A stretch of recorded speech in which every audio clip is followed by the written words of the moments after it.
Hello and welcome to Rauta's take on music business. Last year, Daniel Ek made into the news at least a couple of times, first in the summer as far as I could see, and later on in late December 2024 because of what?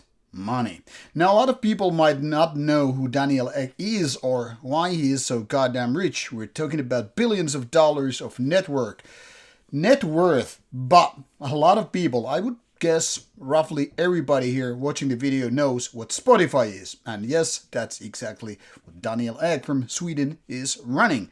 A most popular music platform when it comes to streaming music. We could debate whether YouTube in essence is even more important because it has a lot of music, although often unofficially uploaded music, from various artists which are not available on platforms such as Spotify, Apple Music, and what have you. But Spotify is the go-to platform for so many of us, me included, partially me getting the benefit from my work, but that's beside the point. What matters is that Spotify is the platform that a lot of people use, not only in their smart devices and computers.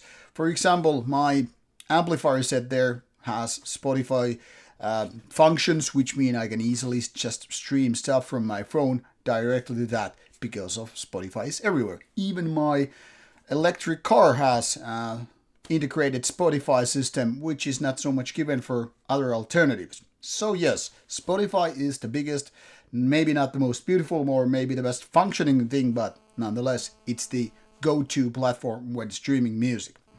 Now, why this is worth mentioning is this particular news that I ended up reading not too many weeks ago, to be honest. This is Daniel Ek's net worth is more than the richest music stars. And that is something which is definitely going to raise some eyebrows. Why that is worth mentioning is that now there has been a lot of debate whether or not it's fair or unfair or something between when it comes to giving people money for their music which they are uploading to Spotify and whatnot.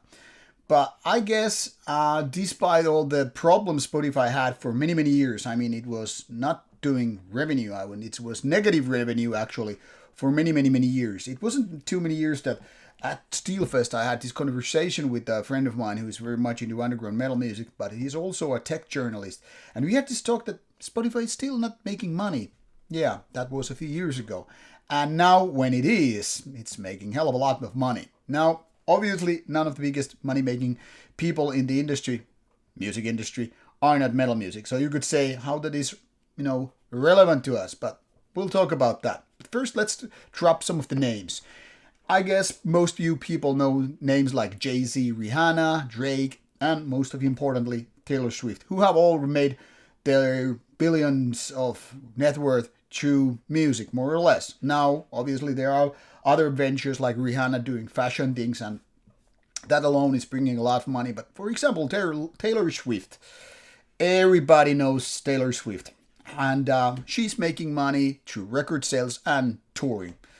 And she's making a hell of a lot of money. But even though these people have like billions of dollars of money, which is more than fair share, especially when you're just not, like a business entrepreneur, mostly, at least known for mostly that. But a musician, it's a lot of money. However, here it is. CEO of Spotify, Daniel Ek from Sweden, musician himself as well, so there's that, is staggering $9 billion net worth.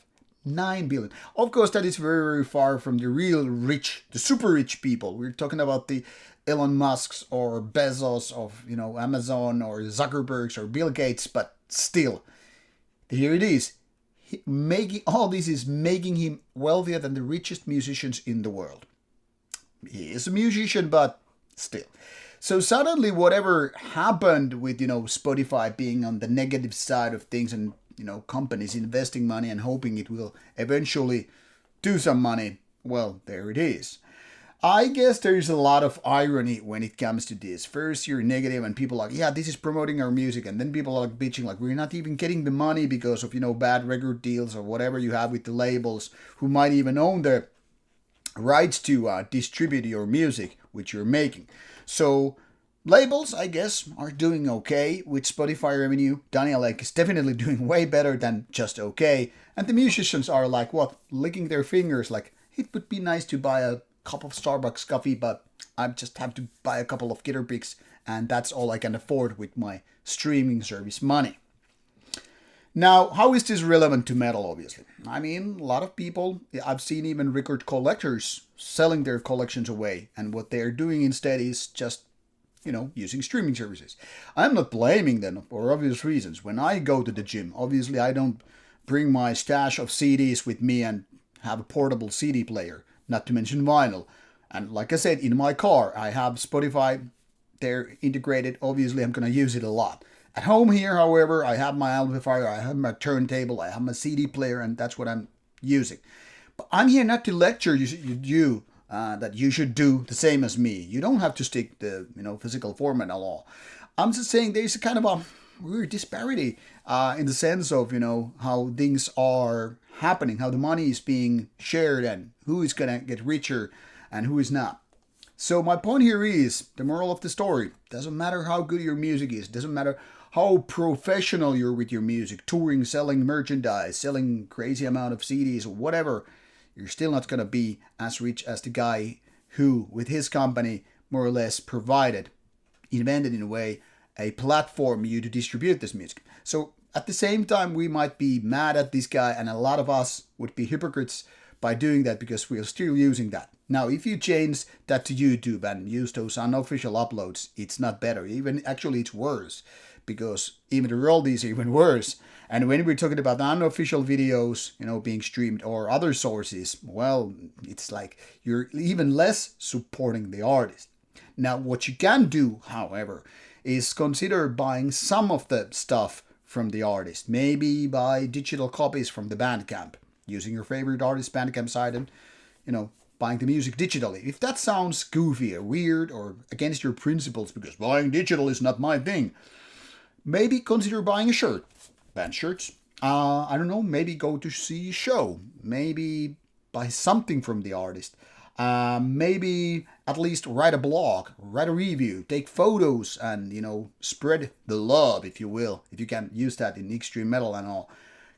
Spread the word about your favorite artist so that your friends will also be checking them. Maybe someone, if not you, is gonna buy something. Be it a digital copy, be it a t-shirt, be it a vinyl, CD, tape, whatever. I don't know, a used condom from a given artist. So my point here is not to blame it on Spotify. Obviously, it's doing a lot of good for a lot of us artists here.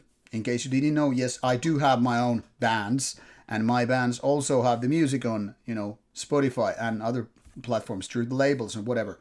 And obviously, we are benefiting a little bit of that. No, we don't get the money from that. That goes to the labels.